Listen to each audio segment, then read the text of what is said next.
For 50 years, Ron Howard looked perfect. The smiling kid from Mayberry who grew into Hollywood royalty.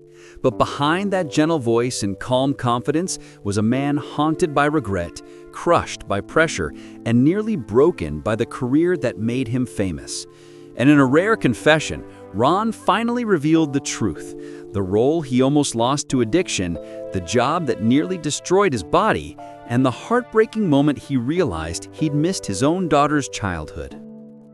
Ronald William Howard was born in 1954 in Duncan, Oklahoma, into a home where cameras and scripts were as familiar as toys. His father, Rance, a hardworking actor, wasn't chasing fame, he was chasing survival. His mother, Jean, trained as an actress, balanced motherhood and ambition. By 18 months old, Ron was already on screen, barely walking but already memorizing marks under burning studio lights. His childhood didn't happen in a backyard, it happened on sound stages. At 6 years old, America met Opie Taylor on The Andy Griffith Show. Ron wasn't trained like other child actors. He wasn't coached to be cute. His father taught him something different. Be truthful, not adorable, real. That rule gave Ron something most actors never learn: emotional honesty. But behind the scenes, that perfect childhood was far from simple. He studied in tiny schoolrooms beside the set, did math while Grips rolled dollies, spent lunches with adults instead of kids, and learned to swallow stress he couldn't yet understand.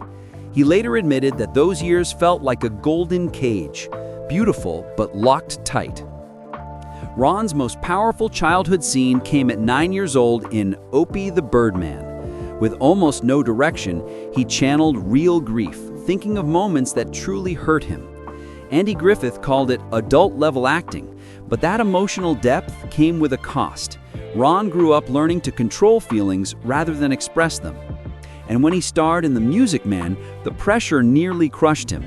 Tone-deaf, terrified, and shaking during dance routines, Ron whispered to Shirley Jones, "I can't do it." His first real rejection came at 13 when The Monroes failed after only 26 episodes. Ron blamed himself, a feeling that would follow him for decades. He turned down the Brady Bunch audition on his parents' advice, unaware he was avoiding a career-killing trap. By 19, Ron had the role of a lifetime.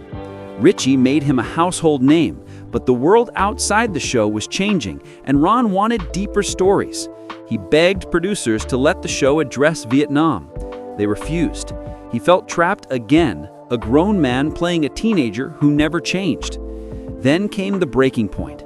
ABC wanted to rename the show Fonzie's Happy Days. Ron threatened to quit. The network backed down, quietly. Ron directed his first episode at 23, creating complex shots on tiny budgets. Crew members were stunned. Henry Winkler said Ron forced real emotion in ways no one expected. With Grand Theft Auto, a $600,000 film that made $15 million, Ron proved he wasn't just a former child star, he was a filmmaker. Then came Splash, Night Shift, and Apollo 13. But Apollo 13 came with a brutal cost. After 90 days of 18-hour shoots, Ron collapsed. Dehydration, hypertension, exhaustion. Production stopped for 36 hours. His body had given out. Ron married his high school sweetheart Shirley in 1975. She held the family together while Ron chased perfection. But in 1991, while filming Far and Away, Ron left for 6 months. When he returned, his newborn daughter barely recognized him. From A Beautiful Mind to Frost Nixon, Ron built a career of breathtaking consistency. But while the awards poured in, tragedy struck. His brother, Clint, battled addiction, and Ron had to give him an ultimatum: rehab or lose the relationship. Clint chose life, barely. By 2025, Ron Howard had created over 50 films, earned hundreds of awards, and built Imagine Entertainment into a Hollywood giant.